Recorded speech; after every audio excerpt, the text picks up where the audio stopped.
Yan, umupo na po tayo ng maayos. Or kung kailangan nyo pong uminom na po kayo. Yan, kung meron pang ihi, meron pa po ba? CR? Yan, so ihanda na po natin yung ating mga tainga, yung ating mga puso, yung ating mga mata. Dahil marami pang ibibigay sa atin si Lord ng mga revelation. Hallelujah. Di po ba? Amen. Sige po, let's welcome the man of God, Pastor Raymond.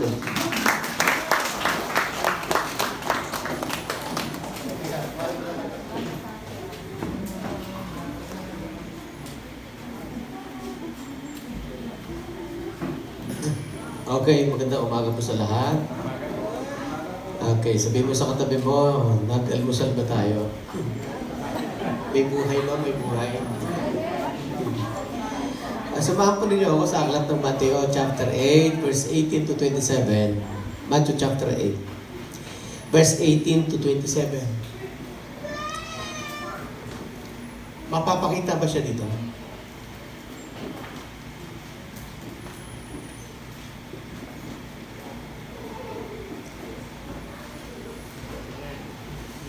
Grabe, ang hirap. Dinagnan ako ng katakot-takot na pawis sa conference room. Kaya, yeah. Hindi ko ma-express yung butil-butil ang lumalabas. Hirap pala na ganyan.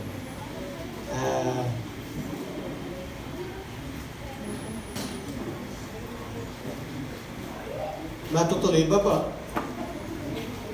Ha? Naghang ba? 18, chapter 8, verse 18 to 27. 8:18. Yan, okay? Sabay-sabay po tayo. Ready na kaya? Uy, sabi ko, ready na tayo. Yung mga nasa likod, ready na? Isa lang ang business pagdating sa loob. God's business. Amen? Walang ibang business. Seloso si Lord. Kaya lagi ako nagko-correct. Kasi pag ang agenda mo, samahan mo yung agenda mo para sa Diyos, hindi magano yan, hindi magsasucceed. Kaya kailangan, focus lang tayo kay Lord. Amen? Okay, lahat tayo. Lahat. Okay? At let us respect Word of God. Alam nyo ba? Kinig ko sa akin. Kung nalalaman lang ng yung mga nakabista nating religion, kung paano ginagalang yung Word of God. Ako pinapanood ko yung pag tinataas yung kalis, yung Word of God yun At tapos ang nagdadala yung bata. Ibig sabihin, sign of innocence. Yan. Ang tao dapat innocente ka, empty ka pag humaharap ka sa Diyos. Tapos ang Word of God, di ba, ikinakalat yun di ba, ina-assert. So, ibig sabihin yan, nire-respect ng tao dapat. Akakita mo, hindi gumagalaw yung mga tao. Kaya dapat ganyan, sobrang ganyan ang respeto natin sa Word of God. Amen? Amen. Isa sa pinakamagandang bansa sa mundo ay yung South Korea, napakagandang bansa. Pag ibig sabihin, pag ang mga tao ay nakahinto, kunyari ito, nakahinto yung mga tao sa traffic na ganyan. Ang tanong dalawa, sino dumadaan? Dalawa lang po yun. Kung hindi yung kanilang presidente, yung kanilang pastor. Believe me, kaya sila ganun masyadong mataas ang respect nila. Pag man of God, grabe ang respect nila. Tayo nagngangawa na si pastor may sarili kang agenda, di ba? Dapat respeto natin. Pwede ba? Pag tinaas na natin yung Word of God, itaas respect the Word of God. Sabay-sabay tayo, 1, 2, 3, go. Nang makita ni Jesus ang mga tao sa kanyang paligid, yun, maghandang tumawid sa kabilang ibayo. Okay, diretso.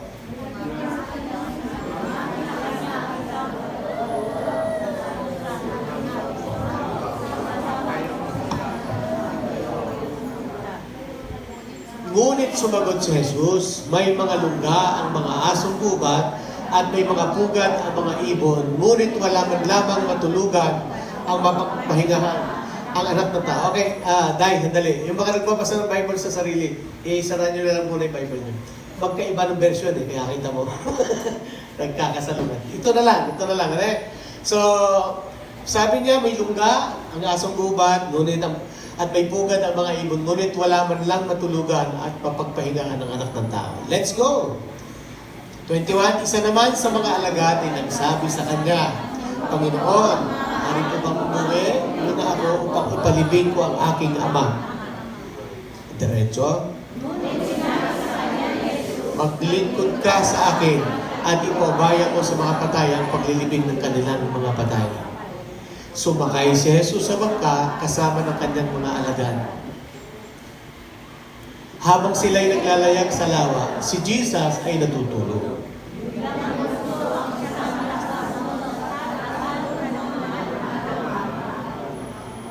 Dahil sa labis na takot,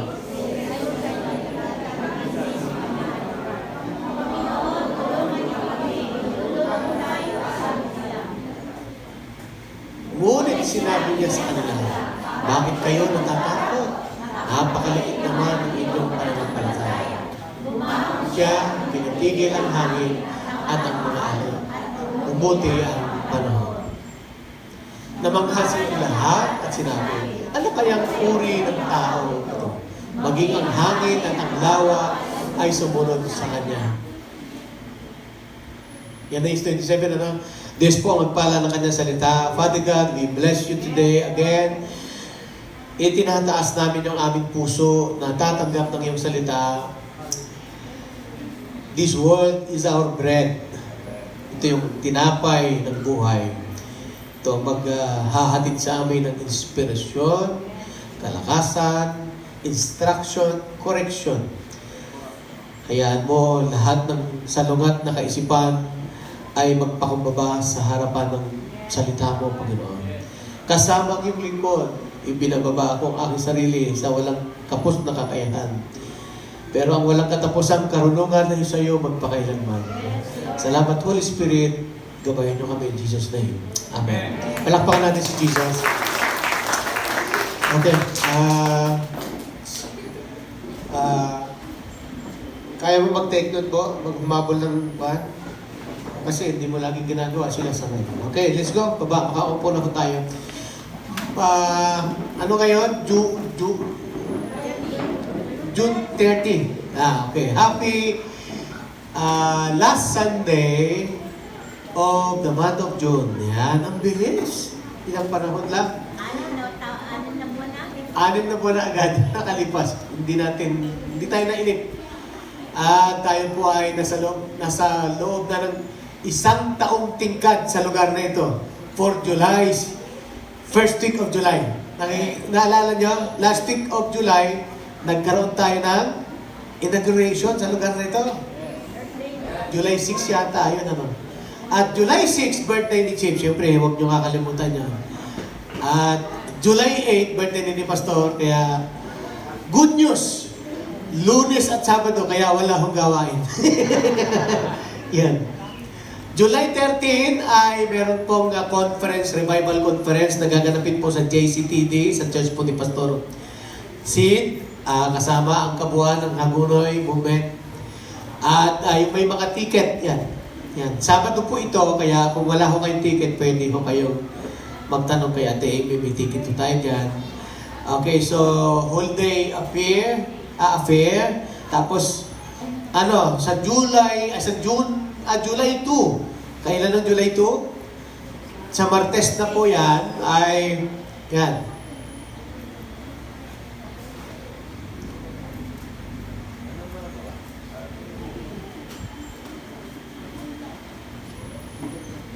Nagjo-joke lang ako kanina doon sa walang gawain. Ibig sabihin, walang handa si Pastor, prayer and fasting. Nagbabayan. Gusto ko kong napag-gets yun, no? Minsan lang naman yan kasama yun sa sakripisyo. Amen? Pupunta kami sa buwan doon kami magse-celebrate. Alam nyo ba yung status natin? Alam nyo, pinapaalam ko sa inyo, no? Na nagbabayad pa rin tayo for the rest of the year. 3 taon natin binabata ang hulugin sa church natin, 40,000 naman. So until now, nagbabayad pa ho tayo, matatapos tayo sa 3 taon. So, konti na lang, napakabilis ng panahon. Amen? Yeah. Alam ko 1 taon na lang Yung ito, di ba? 1 taon at kalahati na. Kasi, so 1 taon at kalahati na lang, tapos na ito.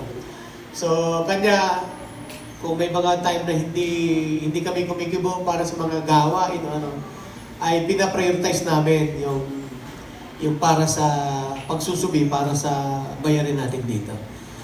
Pero imagine, parang nung una, hindi ko kaya, hindi natin kaya. Siyempre, pagka nag-iisa ka lang, ay mahirap talaga. Pero dahil sa kaharian ng Diyos, sabi mo nga, for God's kingdom cause. Kingdom cause. Yan, sabi mo nga, kingdom cause. Pag-usapan natin mamaya yan ay nagagawa natin ang lahat ng ito. Amen? Mamaya, sana maibigay ko, mapalakas ko kayo, maibigay ko sa inyo yung puso ko at ang puso ng Diyos na patungkol sa kingdom cause. Yung kinanta natin kanina, for kingdom cause. Yan. Okay? So, ngayon ko na unawaan na marami tayong mga assignment, marami tayong ginagawa at ginagalawan. Pero, nandyan po yung simbahay ay nahahati na po sa tinatawag na discipleship and evangelism tools ng church.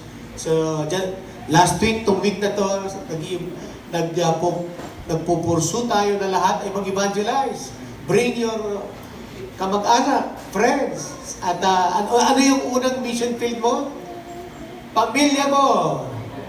Sabi mo nga, pamilya ko? Ang mission field ko. Alam mo, ang pamilya mo rin, ang magpapasaya sa iyo, pagdadala mo sila sa Panginoon. At magpapasalamat sila sa iyo. Pero pag malayo sila sa Panginoon, malungkot ka rin kasi malayo sila sa Diyos. Ano ang problema ng tahanan? Yung simbahay natin ngayon. Number one problem of the people, hindi nakaka-attend. Ano ang number one problema ng mga tao? Ang walang kaugnayan sa Diyos. People having no relationship with God. Kahit pamilya pa natin sila. The fact na mayaman sila, mapera sila, pero malungkot ang buhay nila. Kasi alam natin, hindi sila nabubuhay para sa Diyos.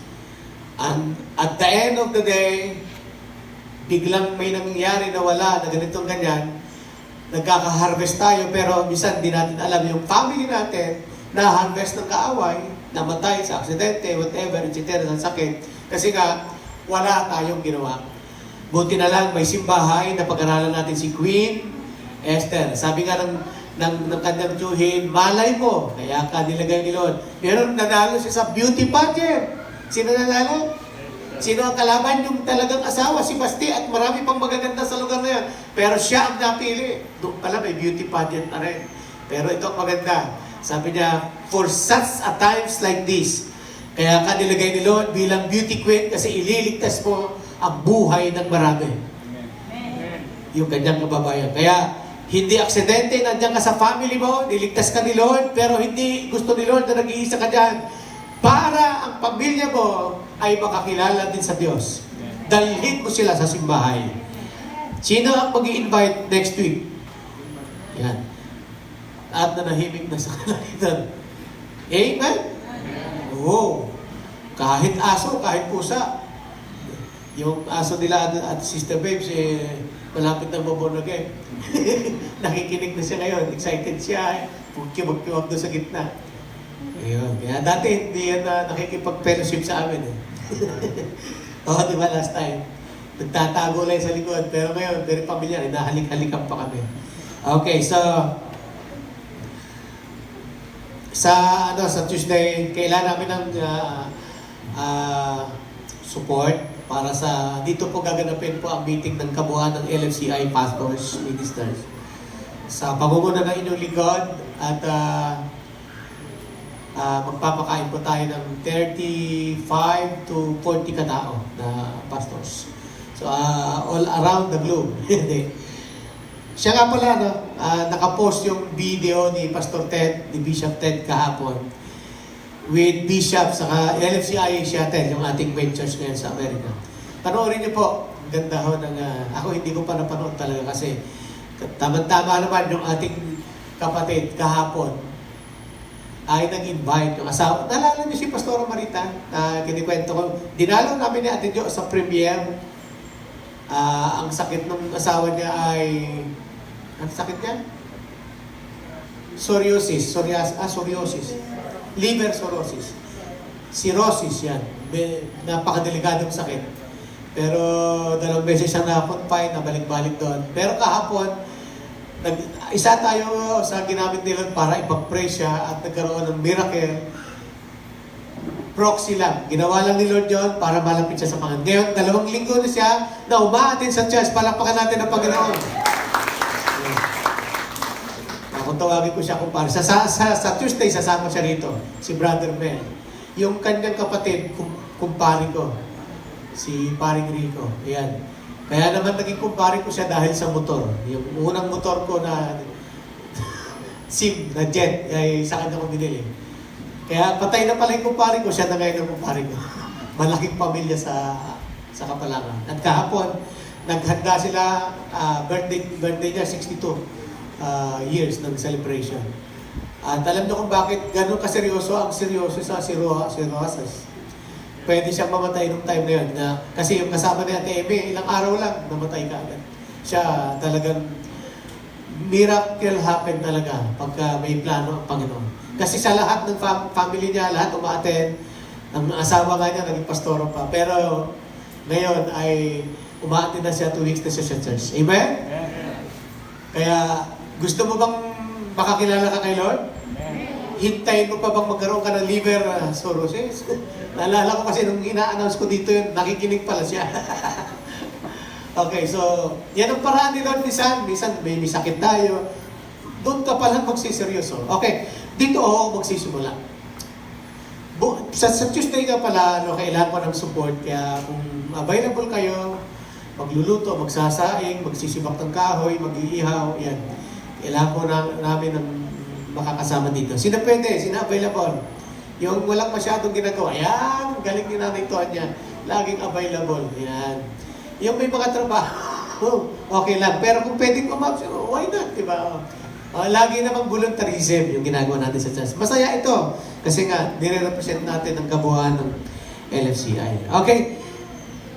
Bago tayo magtuloy-tuloy, sino po dito ang mga alagad na ni Jesus? Sino na nga po uli ang alagad ni Jesus? Pwede ko bang pakitaas ang kamay? Okay. Pag-ibaba. Pangalawang tanong. Sino naman ngayon ang tunay na mga alagad ni Jesus? Yung tunay, yan. Okay. So, salamat sa mga may naiwan, pero yung iba hindi na nakabalik, yan, na mga kamay. Kaya tinatanong ko siya, kasi yan po ang topic natin ngayong umaga. Sabi mo sa katabi mo, ikaw ang pag-uusapan. Ikaw ang topic. Okay, tanong ko po ulit, follow up. Sino sa inyo, nung inalok kayo na tanggapin nyo ang Panginoon, ang pag-ibig ng Panginoon sa inyo, ay napangakuan kayo na gaganda buhay nyo, good life. Sino sa inyo napangakuan na ganyan? Sige nga, sige, pakitaasan kami napangakuan. Okay. Ayun. Okay. Ayun, isa, dalawa. Okay. Sige. Sa totoo lang po, ay habang nagtatagal tayo sa Panginoon ng paglilingkod, lalo po tayong nahahasa, lalo po tayong tumatalim. Amen? Kaya minsan, yung mga notebook ko, yung mga journal ko nung mga nakaraang 10 taon, pag binabasa ko yung sermon ko, ano ba naman itong sermon ko? Sinabi ko ba talaga to? Alam niyo po ibig sabihin na, nag-grow yung ating spiritual life.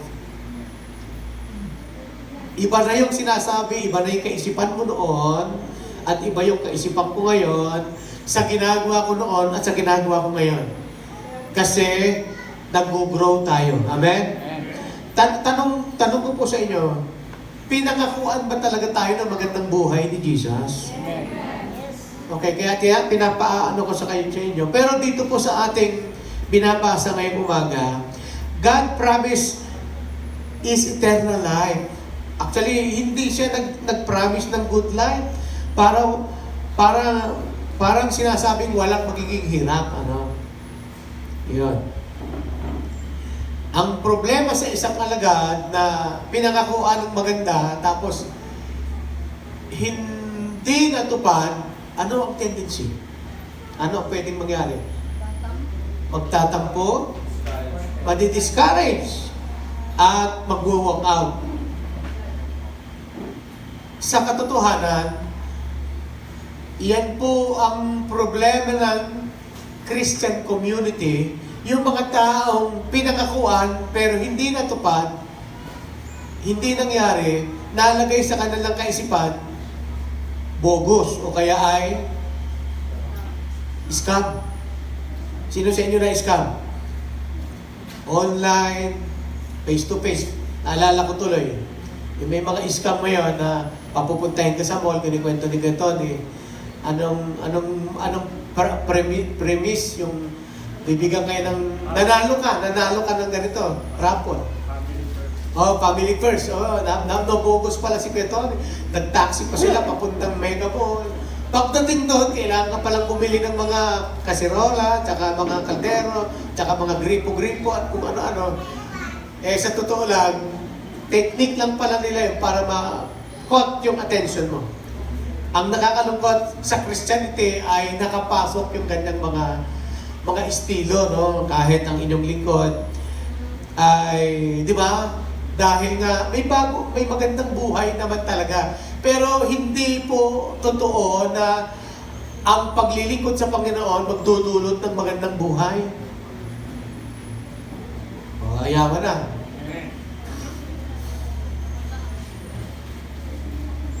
Dahil kung hindi nga po succeed, sasabihin na lang natin na siguro kulang ako sa aking pananampalataya. Siguro mahina pa yung faith ko. Pero ito po ay big issue, malaking issue at usapin ng mga Christian community sapagkat yun nga, yung tumitiwalag, yung humihina at hindi nakakayanan ay nagiging community problem kasi nga maapektuhan yung iba. So, ngayong umaga, nais kong dalhin sa inyo ay ang unang tatlong dahilan bakit tayo sa mga pangako ni Jesus. Tatlo lang po ito, sabi mo nga tatlo lang. Sa kanyang mga disipulo. At checkin ho natin yung ating sarili na pangakuan ka ba talaga. At kung hindi pa nangyayari, ang tanong lang, baka hindi pa ako maayos, baka nga nabogus ka. Yan, okay? So, pero dito, ang unang premise na sinasabi ng Bible, Jesus promised not comfortable life. Hindi naman nangako talaga si Jesus ng komportableng buhay. Binasa natin kanina, sabi niya, ang daga ay may lungga, ang mga ibon ay may pugad. Pero yung anak ng tao, wala ngang mahigaan. Posible ba na ang tao ay naghahangad ng maganda at maginhawang buhay sa hinaharap? Kinikwento kahapon ni Chip yun. Noong araw na gagawain doon sa kanila, maraming nagsisama, maraming mga kapitbahay nagpuntahan, mga kamag-anak niya. Pero nung nagkausap na sila nung nagtagal at nawala na, kaya lang pala nagpupunta ang mga tao dahil may kainan. Tama ba ako, Chip, yung kahapon yung kinikwento mo? Tapos yung kinikwento niya yung iba, akala ko gaganda yung buhay namin pag Kaya kita mo, pagka inanyayahan natin sila, ang sinasabi mo nila sa atin, ano naman ang mapapala ko? Magkakapirahan ba yan? Ngayon, gusto kong ma-establish sa ating lahat, si Yeshua o si Jesus ay Lord of all. Siya ang ating tagapagligtas. Amen? Ang time will come, sa gusto mo, sa ayaw mo, every knee will bow. Every knee, yung tuhod na yan, sabi mo nga, knee. Saan ba yung knee mo? Dito? Ito. Will bow, luluhod dyan sa ngalan ni Jesus. Kasi siya ang Lord of Lords. Kahit demonyo, luluhod sa Kanya. And every time we confess that Jesus Christ is Lord. Ngayon, dapat malinaw sa atin, yung pagsunod natin sa Panginoon, hindi dahil sa gusto natin ng komportableng buhay. In fact, Jesus discouraged His disciple. Naaalala niyo kung paano niya discourage sa mga tao na susunod-sunod sa Kanya. Actually, hindi siya after sa crowd. Ilan yung sumunod sa Kanya? 5,000, 10,000. Kasi nakakain sila. Di ba? Naalala niyo, nagpakain si Jesus? Nag-multiplication yung 2 isda, 5 tinapay. And then, suddenly, dumami na yung tao. Nakakita sila ng mga pinapagaling ni Jesus. Suddenly, dumami na yung sumusunod kay Jesus. Pero, nirebuke sila ni Jesus. Kayo ba'y narito dahil sumusunod dahil nakakakain lang kayo? At totoo yun eh. This time around, itong passage ng Matthew chapter 8, ang nagtanong na ngayon at ang naglikha ng argument ay walang iba kundi yung scribes. Alam niyo mga iskriba, yung mga religious leader ng Israel, hindi ho ito pipitsugin na klase ng tao. Aral, dalubhasa. Ano nga sila nga yung iskriba, sila yung mga maalam sa religious. Pero alam niyo po, nung sinasabi niya, Lord, susunod po ako sa iyo. Ang sabi lang ni Jesus, didiscourage siya ni Jesus, ay teka, baka hindi mo alam yung sinasabi mo. Teka, yung anak ng tao, walang mahigaan. Ano sinasabi ni Jesus?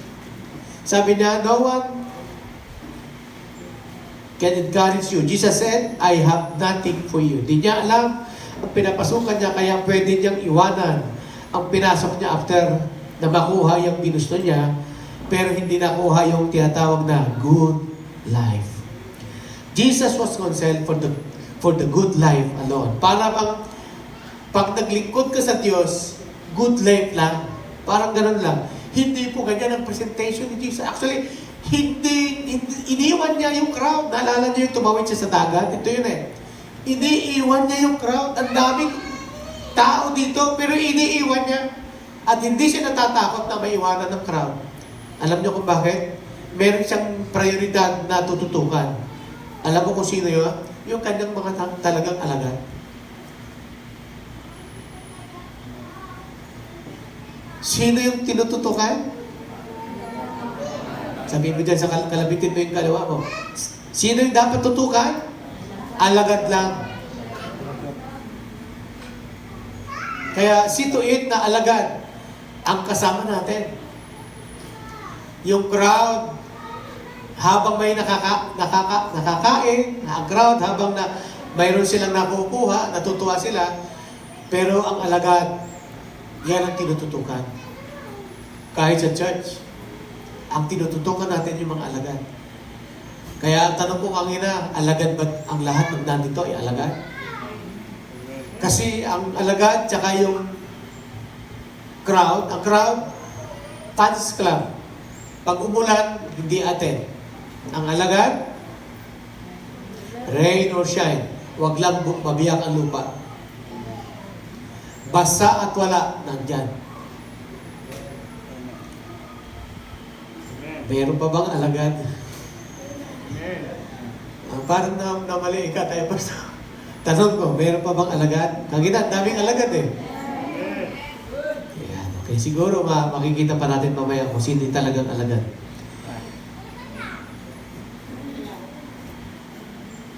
Actually, si Jesus ay gustong sundin ng alagad na ito, pero sabi niya, hindi makabubuti, hindi madali ang sumunod sa akin. Actually, hindi niya pinapagaan ang kanyang aral para lang mapasunod niya yung alagad na ito. Ano yung aral ni Jesus? Matthew 28, verse 11:28, come after me. Take your yoke, for my yoke is easy and my burden is light. Pero, yung pangako lang niya, light, buhay na magaan. Eternal life. Overcoming life. Yung eternal life na buhay na walang hanggan sa langit, yun ang pangako ni Jesus. Tama? At hindi good life. Pero later on, gusto kong bawiin, hindi naman natatapos doon. May bawi naman si Lord sa atin. Kaya, ako tanong ko din yun Talaga pag hindi nangako si Jesus, pero sinabi niya, John 10:10, I have come that you may have life. The life of abundancy. So, nung inaaral ko sa ibang translation, hindi pala abundancy of material things. Pag napuno ka ng buhay ng Diyos, hindi ka kailanman namamatay. Yung buhay, hindi ka mamamatay. Diba? Natisod ka, na-discourage ka, nawalan ka ng ganyan. Nagkakabuhay ka pa rin kasi buhay nga ng Diyos yung nasa iyo At yun ang dapat matanggap, hindi yung material things lang. Kasi yung taong na-attract sa material things at nawala yung material things, lulugo-lugo na yun. Dadalawin mo na sa sunod na linggo yun. Sa isang taon, wala na yan. Pag isang buwan lang yan. Kasi nakakakain pa siya. So, ang sumisira sa pangalan ni Kristo, pag umaayaw na dahil mahirap na yung sinusuong niya, at ang sisira at yuyurak sa mukha ng gospel community, yung taong nagkaroon ng conflict sa buhay niya. Yung tanong niya, akala ko ba good life? Akala ko ba abundance? Pero hindi lahat nangyari. Pero tingnan natin yung response ni Jesus sa scribe. Take up your cross and follow me. Pasanin mo ang iyong cross at sumunod sa akin. Di kung ganon, hindi pala good life. Ano yung simbolo ng cross? Sacrifice. Ano pa? Ano po? Kabigatan, di ba? May pinapasang kang krus. Ano kaya yun? Yung krus? Minsan yung asawa mo, di ba? Na lagi kang sinasagot-sagot at sinasalungan. Yung anak mo, yan ang krus mo. Pero nagpapatuloy ka kasi yan ang sabi ni Jesus, take up your cross. So hindi light, hindi lang good life. Sino dito, umaayaw ka na? Para bang, sino nagsabi? Ang sarap-sarap ng tinatawag na pag-aasawa. Pero madalas natin naririnig, ang pag-aasawa daw ay hindi biro. Maghapon na kayo ko. Ang pag-aasawa daw ay hindi kaning, parang kaning isusubo at iluluwa dahil napaso o walang ulam. Okay? Ngayon, nililinaw ko sa inyo na yung pananampalatayang pinasok ninyo o pinasok natin ay hindi pala good life. Bakit? Take up your cross nga Pero sabi niya, take up your cross and period. Hindi po, di ba? Sige, sumunod ka sa akin. O pasanin mo yung cross mo, tsaka dyan ka na lang. Pero sinabi niya, pasanin mo yung cross mo, sumunod ka pa rin sa akin. Sino sa inyo naliwanagan yung isip niya ngayon? Na sa pagsunod sa Panginoon, meron talaga mga dalahin. May mga problema. Hindi po bed of roses. Kahit bed of roses, yung roses na namumukadkad na nga Pero may thorn pa rin Di ba? May tinig pa rin yung roses. Sa bed of roses. Gandang-ganda ako sa kanta na, I wanna lay you down in the bed. Akala ko ganda ng pag-aasawa ng iba, yung pagmamahal, wala nang problema. No! Lahat ng relasyon may sacrifice. Lahat ng magaganda ang bahay, may sacrifice yan. Magaganda sa sakyan, may presyo, mahal yan. Ang magandang pagsasama, may presyo yan. At ang magandang pamumuhay mo ngayon, standing mo sa Panginoon, may presyo kang binayaran. Hindi madali yan. Sino dito dumadaan ka? Pero nakapasan ka pa rin sa krus ni Jesus at pinipilit mong maitawid yung krus na yun kasi alam mo yung tumawag sa'yo, hindi madali yung pinasok mo. Amen? Sige nga, palakpakan natin si Jesus. At the end of the day, habang pinapasan mo yung krus mo, hindi po literal na krus yung kabigatan mo sa buhay. Kaya nga, hindi good life, hindi lang puro good life, yung pangako ng Panginoon. Eternal life. Okay, tingnan natin ulit yun. Ito yung ayaw ng iba. Yung cross ay daily. Ito yung mga tinatawag ng daily obligation. Obligation sa magulang. Iiwan ng tahanan. Naalala ko yung kaakibat na kwento tungkol sa mga ganitong obligation. Sabihin mo nga, Obligation. Sino dito may obligasyon sa bahay? Pakitaas mo ang kamay. Honest kayo ha, honest kayo. I found out, kaya ako pagka nagtuturo sa mga anak ko kahit kanino, kahit sa ibang bata, tinuturo ko yun. Huwag niyong pabayaan na lumalaki sila na wala silang obligasyon. Kahit maghugas na ng pinggan, at least yung daily routine, meron silang ginagawa sa bahay. Alam niyo kung bakit? Yung mga bata na lumaki na walang obligasyon, yan ang pabigat sa magulang later on. Alam niyo sino yung very supportive at mapagmahal sa magulang? Yung kasakasamang anak sa probinsya, lumaki sa bukid, sa farm, yan. Nagtanim ng palay, ng mais at ng gulay ng kamote, nagpakahirap kasama nilang kumain ng one day, one egg at nagsakripisyo. Isang araw nangarap ang batang ito na ipupunta na ako ng Maynila, magtatrabaho ako. Pero huwag kayong mag-alala, tutulungan ko kayo. Nasa Maynila na siya, hindi niya nakalimutan yung kanyang pangako sa nanay-tatay niya. Nag-asawa na siya, hindi pa rin niya makalimutan. Bakit? Siya yung kasama ng nanay at tatay niya sa hirap at sa ginhawa. Sino yung mga pabaya? Yun yung mga lumaki sa luho na walang obligasyon sa bahay. Oo, kaya nga sabi ni Mayor, hindi ko na po maalala, Your Honor. Di ba? Balik ko yung tanong. May obligasyon ba kayo sa bahay?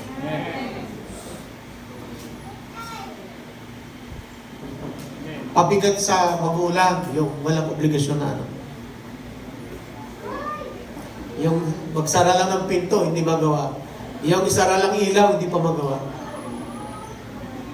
Andyan lang yung gripo, hindi pa mahugasan ng pinggan. Pabigat na klase ng anak yan. Ay, padiretso na ho ako nagsasalita. Mga magulang, kung gusto mong matino yung anak mo, ako mo, pamangkin mo, dapat may obligasyon. Human obligation. Bigyan ko lang kayo halimbawa. Sa Amerika, sa Korea, sa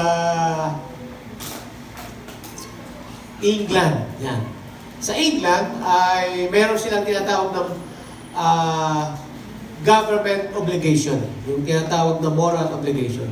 Kasama sa kanila yung pagka nahuli ka nilang may crime ka, pwede kang magkaroon ng tinatawag na community service, magwawalis ka maghapon, ba nahulihan ka nila littering, o kaya yung pagkakalat, o kaya may nambastos ka, nag-discriminate ka ng tao. Yan, maglilinis ka sa park, maglilinis ka, community service.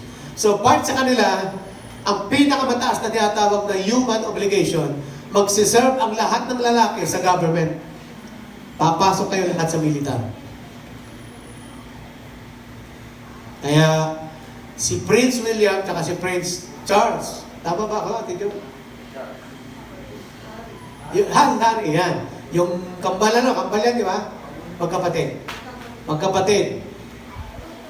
Ng apo ng Queen Elizabeth at anak ni King Charles ay nagkaroon ng tinatawag na human obligation sa community. Nag-serve siya, pumasok siya sa military. Kita niyo yung mga artista sa China, sa Korea, yung mga hip-hop na yan, yung mga nawawala sila sa showbiz kasi kailangan nilang mag-serve. Di ako familiar sa mga name ng mga artista na yan. Pero yan yung example ko sa tinatawag na human obligation. Sabi mga human obligation. Ano nga uli yung obligasyon mo sa bahay? Si tatay, siyempre, maghahanap buhay. Si nanay, katuwang ni tatay. Ako, anak ako, anong gagawin ko? Wala kayong mabanggit mga bata. Ha? Ano na? Magsaing. Okay, ano pa? Dito. Ikaw, Jolan, anong obligasyon sa bahay? Wala kang masabi sa obligasyon mo. At least yun, Hugas pinggan. Very good. Dito sa mga anak, ito si Joyce. Anong obligasyon mo sa bahay? Laba. Nilalabhan mo lahat. Kaya pala hindi ka na lumaki. No? Nilalabhan niya lahat ng damit na nanay, tatay niya. At ng mga kapatid niya. Sino dito may obligasyon sa bahay? Yung mga anak mo, Hilda. Meron kayo obligasyon? Ano? Magbantay ng tindahan. May nasusubi siguro.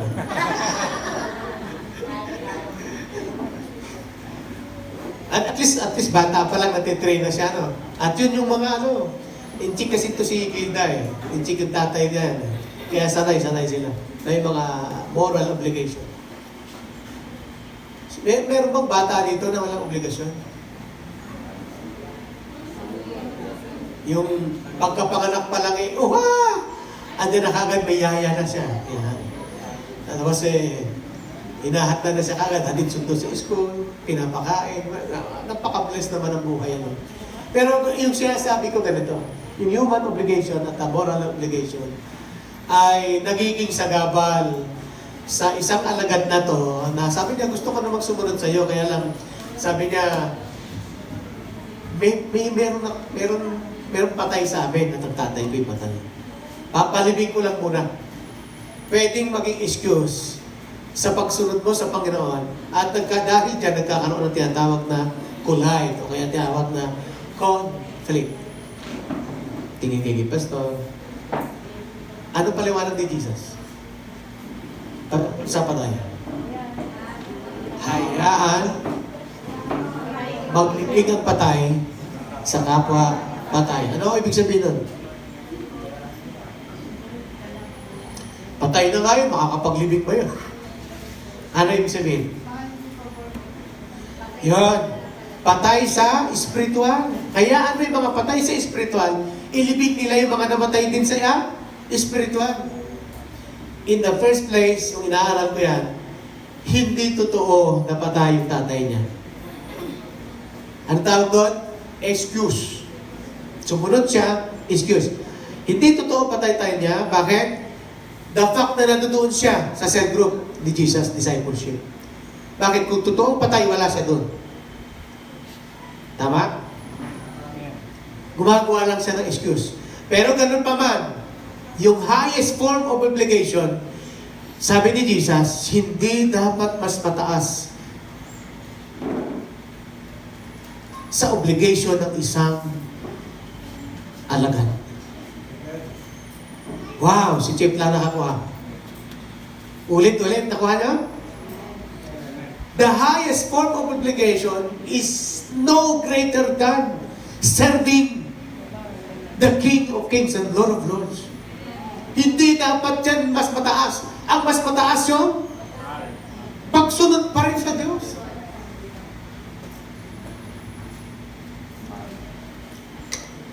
Dami kong nasirang theology. Alam niyo kung bakit? Din ako, mapangatwiran, masyado akong, marami akong pinaghahawakang belief sa sarili. Pero alam niyo po, pagdating sa pagiging alagad, ayaw pala ni Jesus ng marami.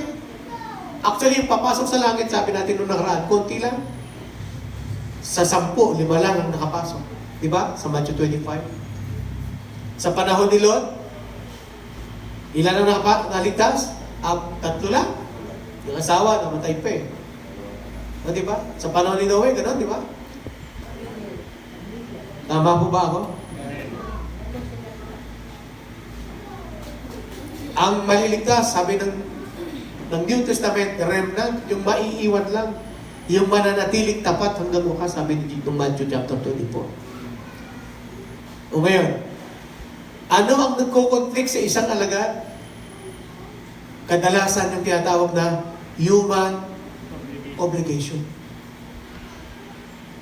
Pero yung human obligation, hindi na sinasabing masama. Kaya lang, pag inilagay mo yan sa mas mataas pa, masisira ang pagiging alagad mo.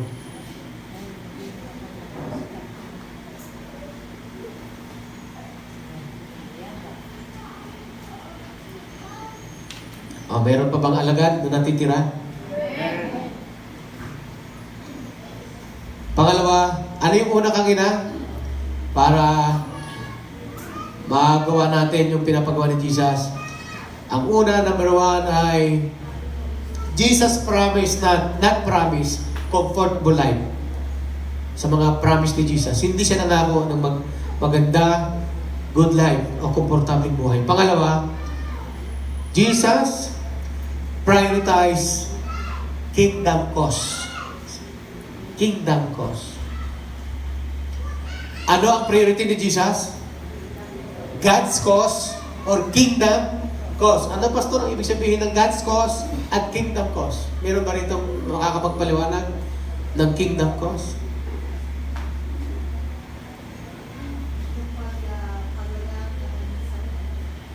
Paglalatag,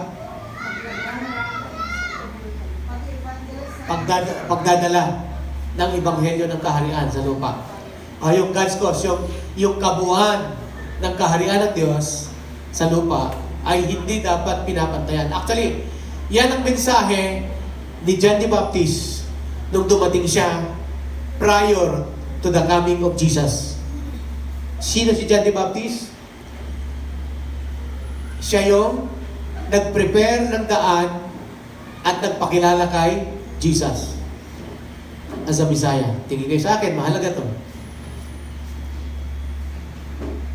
Kung siya ang magpapakilala at siya ang tagapagpakilala, dapat maipakilala niya ng maayos ang darating. Dapat kilala niya. Tama ba yung pagpapakilala ni John kay Jesus? Sabi ni John, prepare the way of the Lord.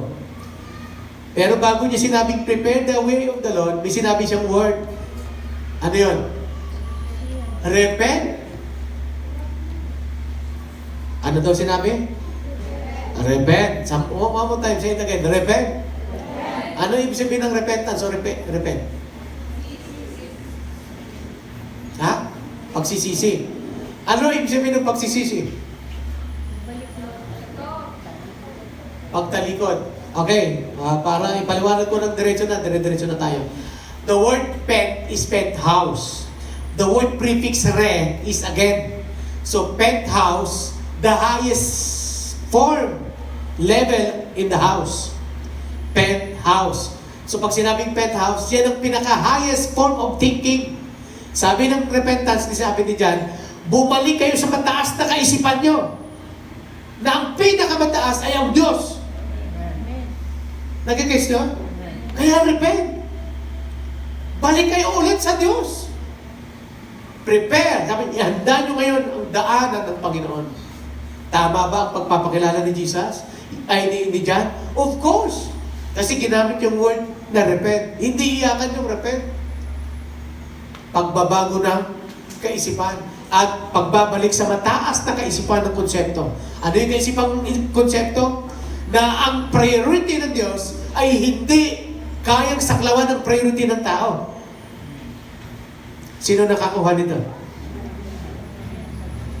Sino nakakuha? Pag born again ka, tapos hindi mo to alam, you miss the whole thing. Sino nakakuha? Ang priority mo ngayon ay God's kingdom. Kingdom cause. Kaya ang Matthew chapter 6:33, 6 verse, the kingdom and His righteousness. Lagi na napabanggit. All these things shall be added. Ang gusto lang natin yung all these things eh. Pero yung ano yung prior to that, seek first. Balikan nyo uli ang pinaka-pangunahin, pinaka-importanting kaisipan. Ano yun? Yung kaisipan sa kaharian ng Panginoon na hindi dapat lalagpas ang kaisipan ng tao sa kaisipan na itinatak ng Diyos. May kausap po ba ako? Sabi ko, pag hindi mo ito nakuha, you miss the whole thing. Pati buhay mo, pati financial mo, spiritual mo. Bakit? Nag-conflict, nag-collide. May gawain, may simbahay, tapos may conflict. Ano unahin?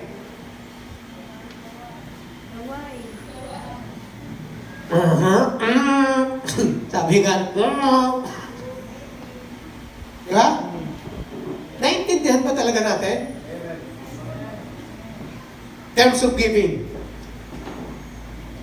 Kwento. 2012, 2015, 2012 o 2010. Hindi ko makalimutan. Anong taon yung Pidring? 11. Nasa lumang church tayo. Bumaha ng napakalaki sa Kalumpit at sa Hagunoy sa loob ng halos ang buwan. Pinakamalaking baha. Nabasa ang drum set, nabasa ang projector, ang keyboard, ampli, lahat was out. Bumagsak ang kesame. Ito rin yun yung panahon na nagsialis ang mga matatawag natin. Ito rin yun, yung panahon na yun. Bagsak, talaga ako'y halos upos na upos. Wala ho akong, tapos ang natira lang talaga, wala, si Ate Divine lang natira, tsaka si Ate Amy. Pasalamat ako, pati iwan si Ate Amy. Sa sobrang galing ng isa, muntik nang sumama yung halos lahat. Si Ate Joy, muntik sumama yan. Diba, si Hilda. Diba? Sa sobrang galing. Yung sinasabi ko, totoo ito. Kung hindi ako nagkakamali, anong month yun? October. Bumaha ng malaki. Pass out ang church. Walang kesame. Diba yung kesame natin doon, yung insulation lang na nilagyan lang ng alambre.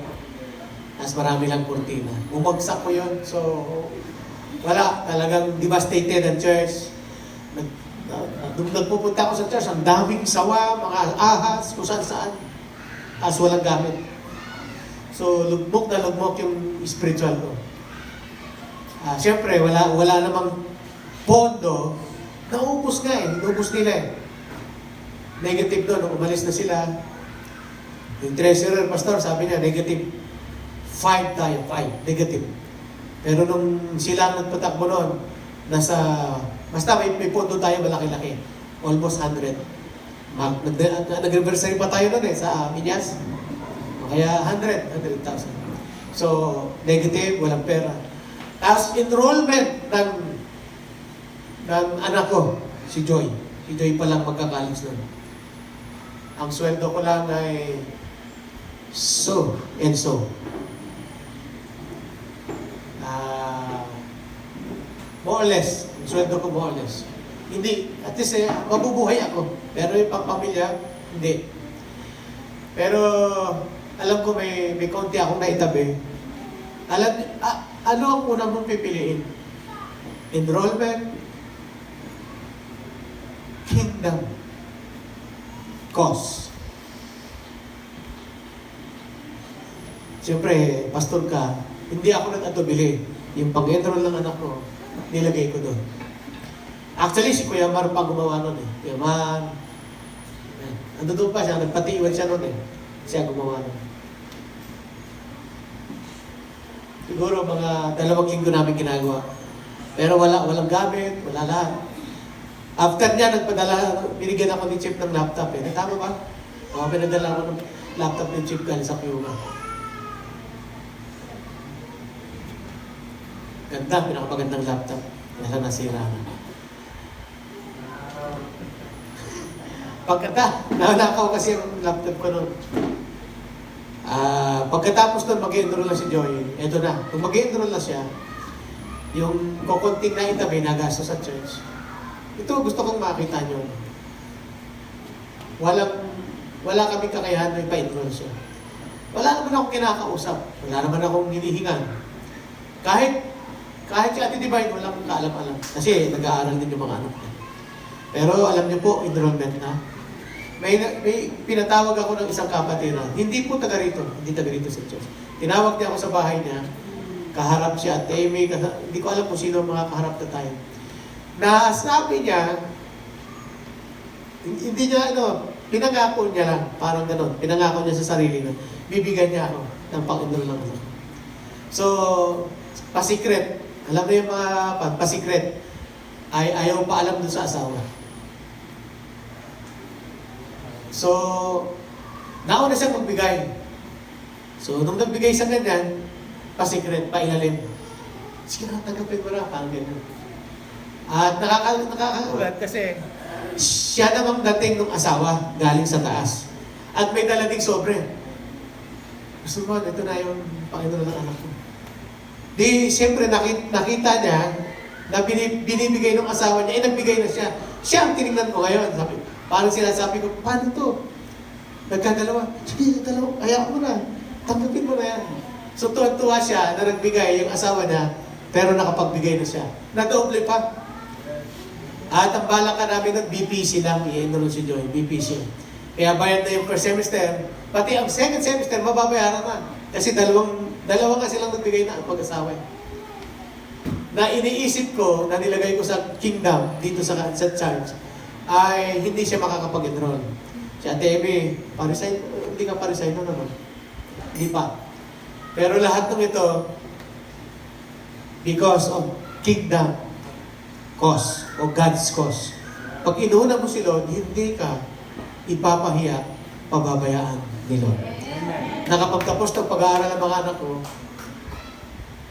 ng maayos, na may support, lahat, actually, hindi ko alam kung alam nila yung mga scholar na yun na tinanggap nila yung scholarship nila.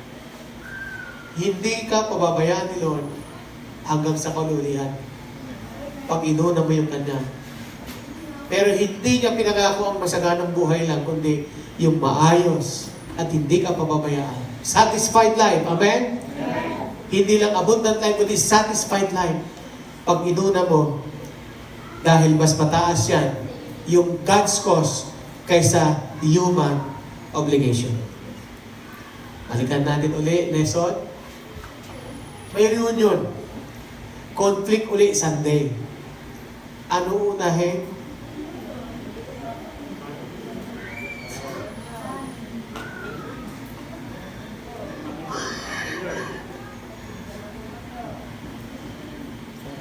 Kaya sabi ni Jesus, hindi kita pinipilit na maging alagad. Baka nga hindi mo alam eh. Ako nga walang mahigaan eh. May lungga ang daga eh. Ako wala akong mahigaan. Susunod ka pa sa akin. Ang sinasabi na ni Jesus, kung ako nga ang Panginoon, ay ganoon. Dapat ganoon din kayo. Naghirap siya. Nagpakahirap siya. Hindi posible na maghihirap din tayo at dadaan tayo sa tinatawag ng turbulence of life. Diba? Yung turbulence of life. Totoo ba na peaceful ang himpapawid tuwing sasakay ka ng aeroplano? Hindi, may papromise ng lahat ng piloto yan. Ang totoo nga, nung Saturday kahapon, ang init-init, ang tindi-tindi ng init, pag-alis namin ng Kalumpet, galing kami sa Katbuka ay sa Kapalangan. Pagdating ho namin sa Malolos, pambira, bubuhos ang napakalakas na ulan. Sa mga biglang dumili, hindi mo maipapangako ng buhay ay matiwasay. Pero dahil sa pagsunod mo sa Panginoon, kahit mapayapa ang buhay, maayos ang buhay, suddenly, biglang magkakaroon ng trouble or turbulence, ito problema ng marami. Nasusurprise sila. Kala ko ba dahil sa Panginoon na tayo, wala nang pagsubok? Naitanong niyo na minsan yun? Tapos ang napakasakit pang istorya, kasama nila si Jesus sa bangka. Nagigis yun? Akala ko ba pag nasa Panginoon na tayo eh? Bakit may pagsubok? Sabi mo sa katabi mo, hindi ka exempted.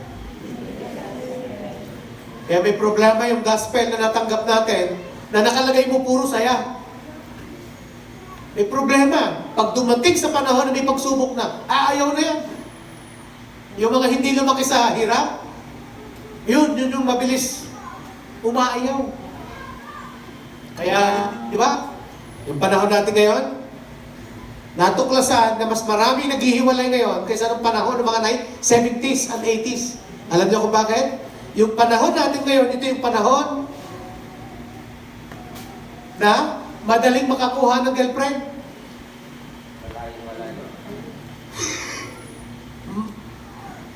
Pati asawa, napapalitan. Agad-agad, instant. Kasi uso yung instant noodles, instant coffee. Instant cellphone, bilis. Pati pera, instant. Nung panahon ng mga 70s, pag may problema, sabi ng matatanda, inaayos. Ngayon, tinatapon na lang. Mas madali, di ba? Nagkasira tayo. Hindi na ito priority ko. Hindi ko na ito pagagawa. Bibili na lang ako ng bago. Marami naman eh. May pera naman eh. Yun yung mentality ng generation na ito. Nagigets yun? Nagkakaroon na yung conflict. Lipat na lang ako. Mas madaling lumipat kaysa ayusin. Gets? Kaya hindi talaga nakakapag-produce ng tamang alaga si Jesus. Pero hindi siya natatakot, iwanan siya. Hindi. Iniwanan na niya yung 5,000 eh. Ang pinukusan lang niya yung totoong alaga. Dito siya nagbuhos ng panahon. Dito siya nagbuhos ng effort. Pinakakain niya ito. So, in fact, wala silang kapera-pera. Bakit? Sinisingil sila ng mga taga-singil ng buwis. Sabi ni Jesus kay Pedro, Pedro, punta ka dun sa dagat. May isda dun, mahuhuli mo tilapia. Sa bibig ng tilapia, tilapia ko, Edwin. Titignan nyo, Chip, yung mga nahuhuli nyo. Baka may ginto. Ito totoo, Biblia yun ang sinabi niya, wala silang pambayad eh. Yung mahuhuli nyo isda, may ginto, sabi niya, may silver, sabi niya, yun ang pambayad mo sa tax natin. Meron 12 sila, meron silang tax. Amen?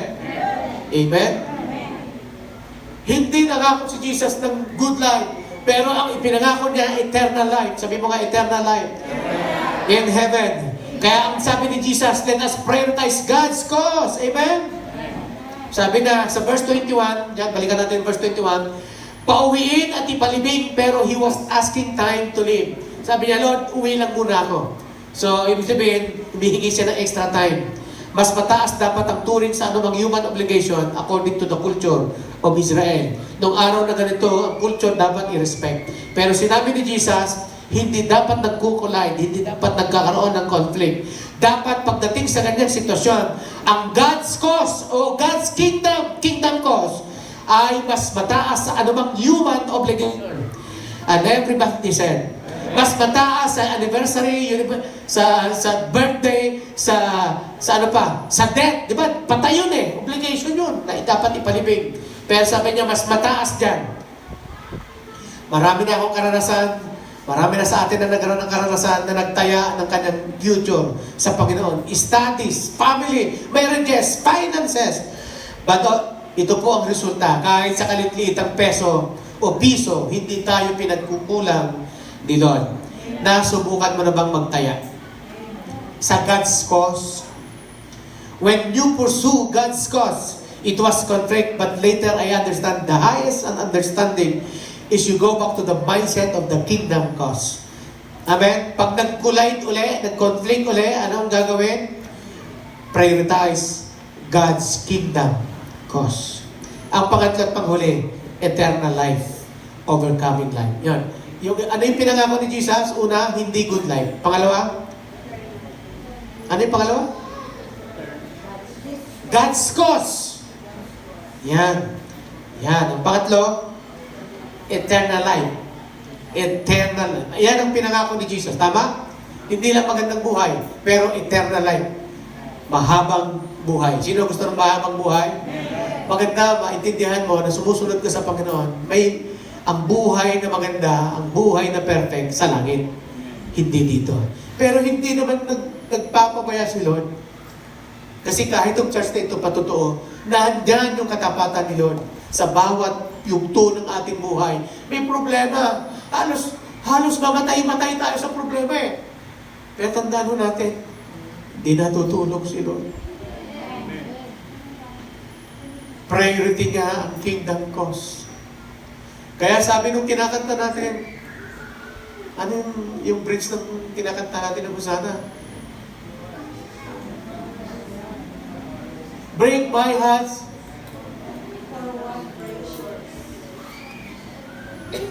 Break my heart for what is yours. For what break yours. Tapos everything that I have.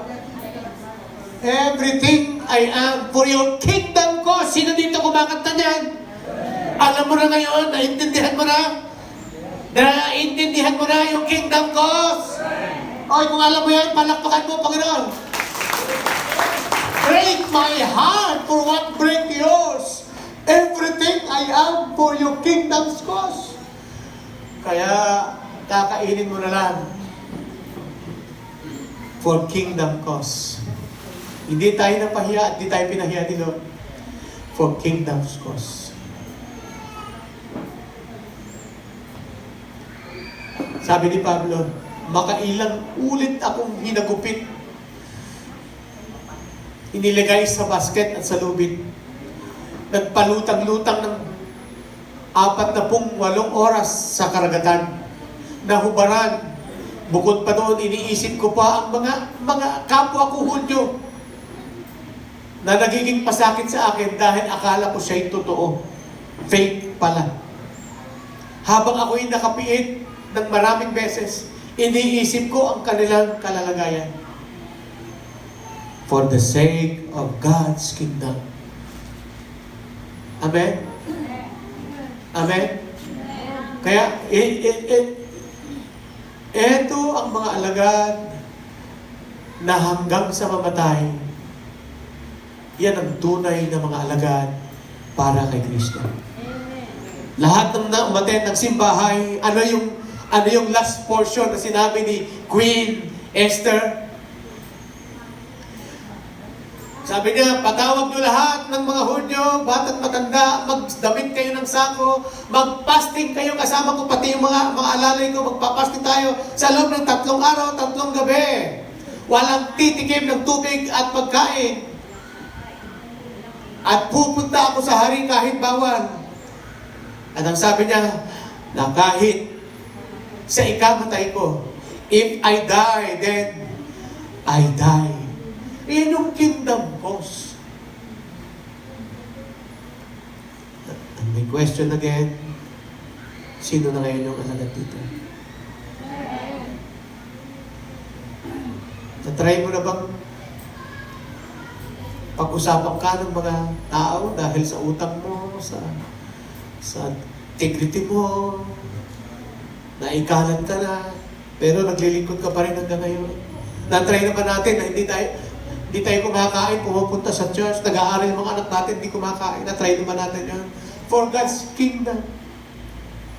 Pero kung hindi pa, sabi niya, mapalad ang kalitiitang mga alagad ko dahil sila ang pinakamapalad at dadakilain sa aking kaharian, sabi ng Panginoong Jesus.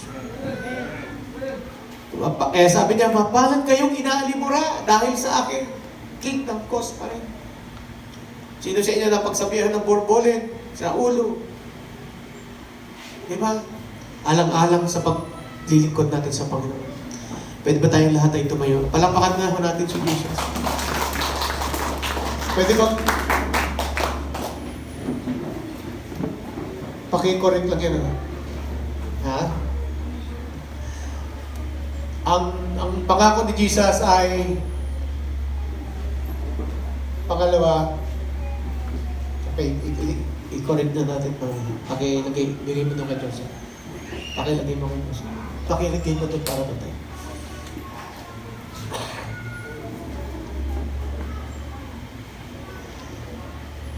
Kaya sabi ni Pablo, kung meron man akong may pagmamalaki, ang may pagmamalaki ko si Jesus. Na akong tagasunod niya. Sinundan ko yung kanyang yapak. Kaya sabi ni Pablo, for me to live is Christ, and to die is gain. Ang sa mabuhay at ang sa mamatay ay pakinabang. Parehas na pakinabang. Sino dito na ngayon? Disciple ka na ng Panginoon. Nilakaran mo yung yapak ng Panginoon. Ng pagtitiis, ng pagtitimpi, ng karukaan, ng kahubaran. Sabi niya, kaya sabi ni Pablo, Romans chapter 8, sabi niya, walang makapaghihiwalay sa atin sa pag-ibig ng Panginoon. Sabi niya, ang kahubaran ba, ang tabak ba, ang maging mga anghel, hindi sila makapagpapahinto. Kaya ganun sila katitibay. Si Pedro, nung naintindihan niya, sabi niya, nahiya siya sa sarili niya. Alam niyo kung bakit? One time, pinagkanulo niya si Jesus. Pinagkanulo niya si Jesus. At nung naintindihan niya yung God's call, sabi niya, hindi ako nararapat mamatay katulad ni Jesus. Paano namatay si Jesus? Napako, hinagupit, sinibag, sinugatan. Hindi siya. Ganun namatay si Jesus. Pero sabi ni Pedro, hindi ako dapat ganyan mamatay. Kasi itinatwa kita, ikaw pala yung Bisaya. Ikaw pala yung Yeshua na hinihintay ng sanlibutan. Hindi ako dapat mamatay ng ganyan. Gawin niyo sa akin, pabaliktad. Upside down. I want to crucify with Christ. Upside down. Dapat pabaliktad yung pagkamatay ko. Si Pablo, pinugutan ng ulo. Pinagsisipakan ng ulo sa mga streets, sa mga kalye. Si Jeremiah, hinati ng palagari. Si John, di malapit, inilublob sa kawang kumukulo. At sa maraming iba pa. Pero sila, alam nyo, sila ang ating makikilala sa langit. Alam nyo kung bakit? Pag i-welcome tayo sa kalangitan, meron pong 24 thrones sa langit. Kaya every tribe, every nation in the land.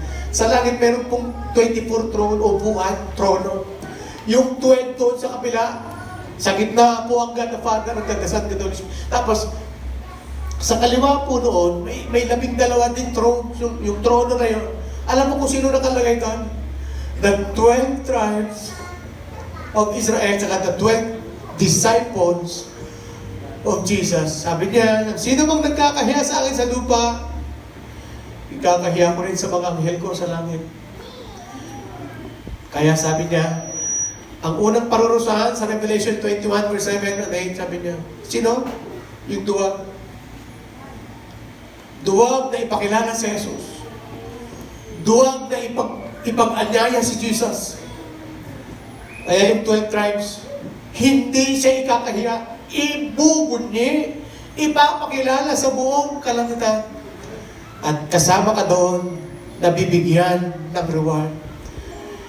Ang kasama. Kaya sabi ni Pablo, 2 Corinthians chapter 5 verse 20, I have been crucified with Christ. Nevertheless, that I live is the life of Christ that live in me.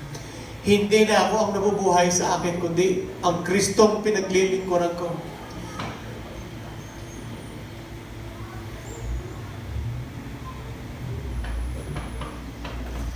Now, malinaw na sa akin. Bakit ako nasa Hagunoy? Bakit ako nasa Paumbong? Bakit wala ako sa Palawan? Dito ako nilagay dito. Ito ang mission ko. Ikaw, mayroon ka rin mission film. Alam mo yung kingdom cause na ginagawa mo ngayon. At kung hindi na itama yung kaisipan mo, pwede mo natin iayos at itama sa Panginoon ngayon. Amen? Amen? Malapit nang dumating si Lord, dapat nang itama yung mga hindi pa na itama. Dapat nang may iayos sa mga dapat iayos. Lalong-lalo na yung pagsusunod sa Panginoon. Kasi hindi ka sumusunod dahil meron kang napapala. Sumusunod ka. Kasi yan ang priority ng kaharian. Yung kanyang kaharian. Hallelujah. Hallelujah. Thank you, Jesus. Sino nagpapasalamat, tinawag ka ni Lord. Pero sino ngayon, tumatanggap ka kay Lord, hindi lang tagapagligtas, kundi Panginoon.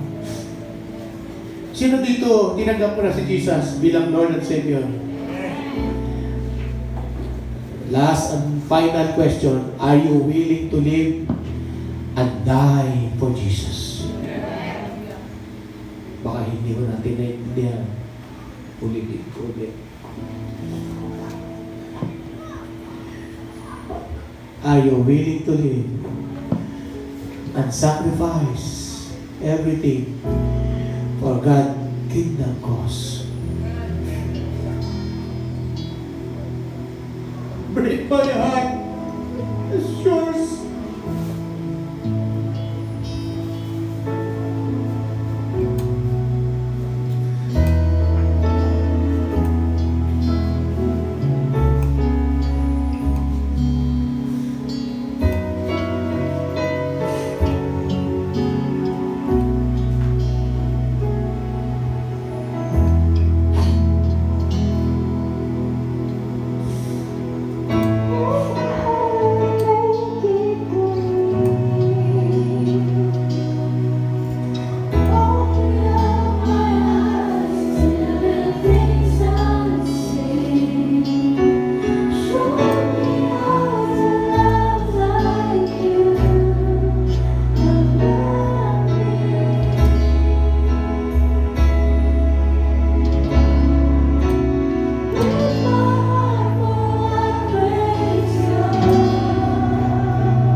Alam niyo po, yung ini-enjoy nating gospel na yun, yung ini-enjoy nating kaligtasan, salvation, yung ini-enjoy nating malayang pananambahan na yun, hindi siya for free. May nagbayad dyan si Jesus.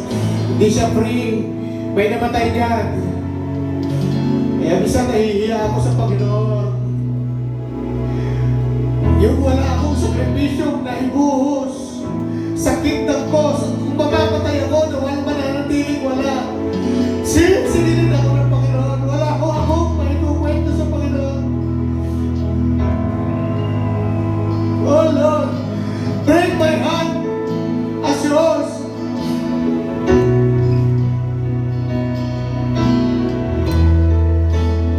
Hallelujah.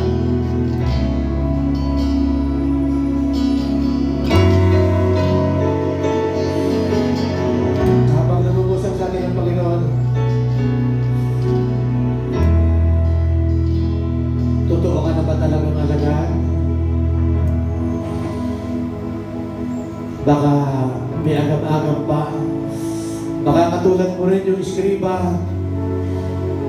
Doon, susunod ako sa iyo.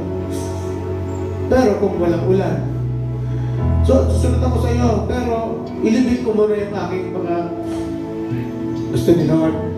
Ilibig mo na lahat niya na excuses ko at sumunod sa Panginoon. Sino dito yung willing ka? Ilibig mo lahat na excuses mo ngayon. Makasunod ka lang sa Panginoon. Hallelujah! Hallelujah!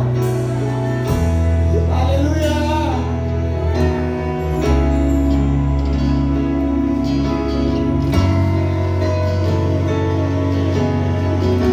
Hallelujah! Sabihin na nila, Hosanna!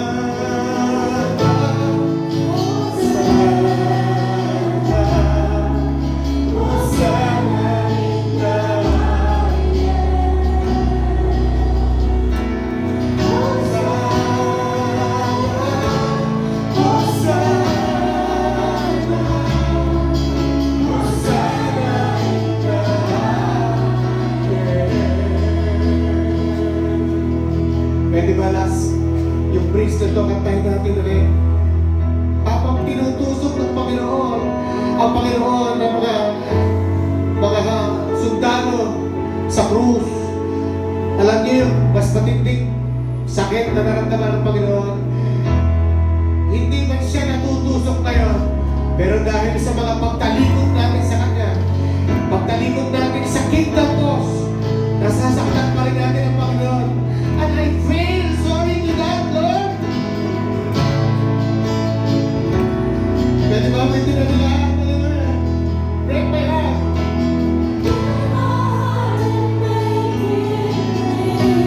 Hallelujah. Hallelujah.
Sobrabasa ka na nabagasi nila. Pero kung isang alagad si Jesus, alam na rin natisod po siya sa sinabi ni Jesus.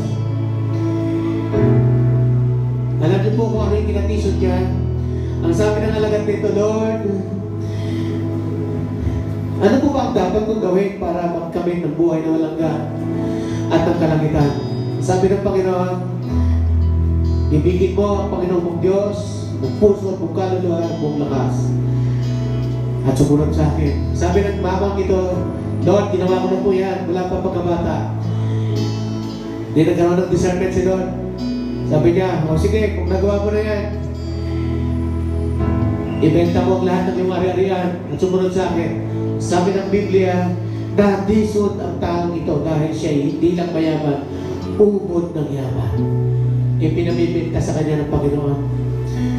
At ang sabi ng Biblia, siya ay nalungkot. Sino sa inyo na dumating na sa buhay niyo, nalungkot kayo? Nadisod kayo? Naghihina kayo? Dahil meron kang bagay na nagpahina sa iyo. Pero sa umagang ito, gusto mong palakasin ka ulit ng Panginoon na. Alam niyo po yung taong ito, alam na rin, habang pinag-aaralan ng mga Bible scholar, it take a month, it take a years. Marami pang taon, pero nung later on, na magtagumpayan niya rin po, at siya'y naging mabuting alagad ng Panginoon. Kasi ginawa niya yung pinagagawa ng Panginoon. Nakita niya yung God's cause sa kanyang buhay. Yan yung tinatawag na ang naging ibabaw na priority ng isang Kristiyanong alagad ay yung kingdom cause. Higit sa anumang human obligation, higit sa anumang kadahilanan, kahit siya'y natisod. Later on, they found out, bumalik siya sa Panginoon at naging masaya at naging masugid siya at tagapaglingkod ng Panginoon. Amen? At hindi siya makakasali sa sinasabi ni Jesus na ang mga mayayaman na hindi makakapasok sa karan ng langit. Mabuti pa ang kabelo papasok sa butas ng karan. Alam niyo, ano yung pinakakabila sa atin? Hindi naman na tayo mayaman. Wala naman tayong ibebentang yaman. Kaya na sumunod sa Panginoon anytime, anywhere, any moment. Amen. Hallelujah. Talapakan natin si Jesus. Thank you, Lord.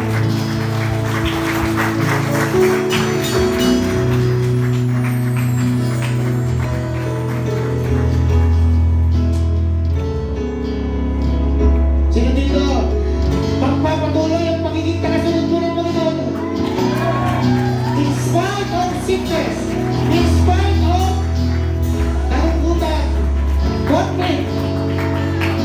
In spite ng lahat-lahat na naranasan natin, magpapatuloy ako!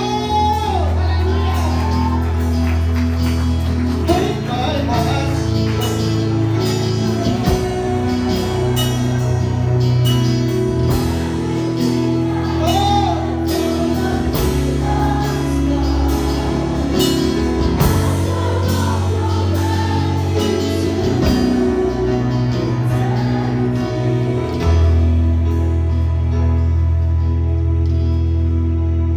Sino dito nagtagumpay ngayon? Halinaw ang ating isipan at puso. Palakpakan natin si Lord. Hallelujah! Hallelujah! Hallelujah! Hallelujah! God's cause is above human obligation. Hallelujah! Hallelujah! Hallelujah! Lahat ng overcome na yung umagang palakpakan si Lord. Wagi ako, wagi ka, wagi tayong lahat sa pangalan ng Panginoon. Hallelujah. Hallelujah. Hallelujah. Pwede ba by action, by projection, gesture, pakita natin na nagwagi tayo sa Panginoon. Pakita natin kay Satanas. Ikaw ay mananagumpay. Tayong lahat ay mananagumpay ng mga alagad ng Panginoon. Hallelujah. Hallelujah. Kung meron dapat ayusin, sige, pwede tayo. This moment is free. Lapit ka lang, lumapit ka lang. Lapitan mo lang yung individual tao, pamilya, sino man. Iitignan mo na ikaw ay mananagumpay. In spite of offend, ikaw ay na-offend, ikaw ay nag-tradisyon, ikaw ay nanghina. Sige, iitignan natin sa kaaway. hindi, walang makapagpapatigil sa amin. Hallelujah. Hallelujah. Habang kinakanta ni Ate Amy itong kanta nito, mananagumpay tayo, ideklara natin sa bawat isa, tayong lahat ay mananagumpay. May mananagumpay. Victory crown.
isinantabi ang mga diferensya, isinantabi ang mga damdamin. Kasi ang gusto ni Lord, magtatagumpay ka araw-araw! Hallelujah! Come on, sige, kamay ito, bawat isa! Sige, come on! Okay.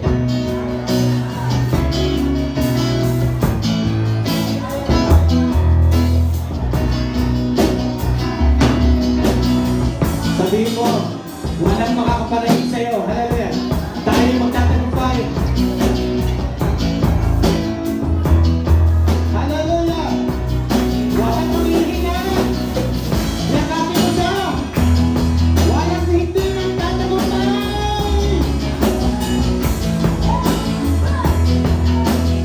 Pangalan mo makakapanayin. Ikaw ang sabihin ko. Ako ay tagumpay. Ako ay tagumpay.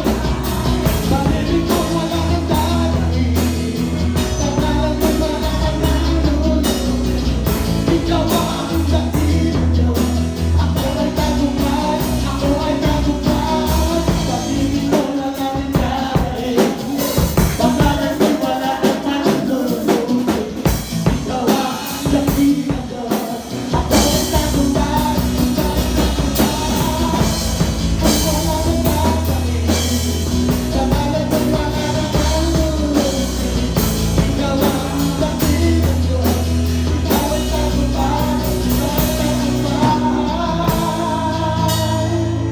Every family have a victory. Hallelujah. Let's celebrate today. Hallelujah. Pwede mo magsama-sama yung row na to. Kahit dalawang pamilya, itong row na to, first row, second row. Sige, mag-declare kayo ng tagumpay sa bawat pamilya niyo. O, yung pamilya ni Kuya Alan, pamilya ni Kuya Edwin, magsama-sama dyan, yung likod ng pamilya. Dito sa family, magtagumpay. Yan. Mga pamilya ng mga mananagumpay. Sige, sa inyo natin yung tagumpay.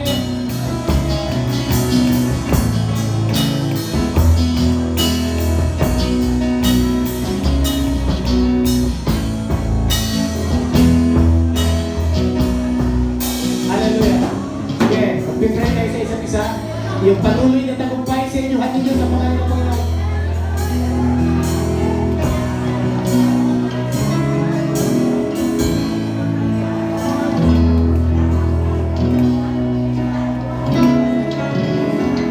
Walang makadadaig! Woo!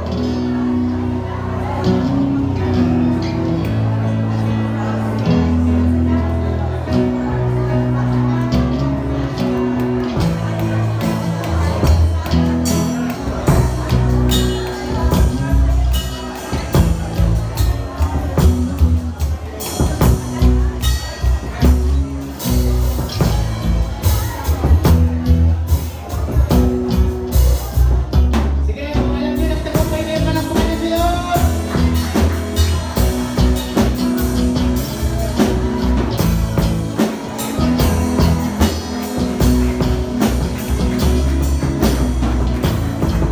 Pagtagumpay natin ang pag-ibig at pagmamahal ni Kristo!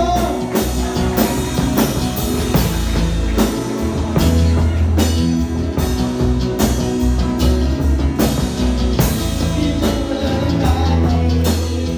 Pangalan mo wala nang panunod. Ikaw ang sabihin ko. Ikaw ang tagumpay. Ikaw ang tagumpay. Ikaw wala nang dadaig. Pangalan mo wala nang panunod. Ikaw ang sabihin ko. Ako ay tagumpay. Kami ay tagumpay. Lahat ay nagtagumpay. Hallelujah! Receive the glory. Receive the anointing. Receive the double portion of the anointing of victory upon your life. The mantle of victorious life in the name of Jesus. Hallelujah. Nakahanda ang trono para sa iyong paghahari in the name of Jesus. All the works of your hands will be blessed. The Lord will bless you. The Lord will take care of you. And the Lord will protect you upon your lives, upon your people, and even your family and even your children. You are more than blessed. And you are blessed indeed. Silent now. God bless. Sa ngalan ni Jesus, ang lahat ay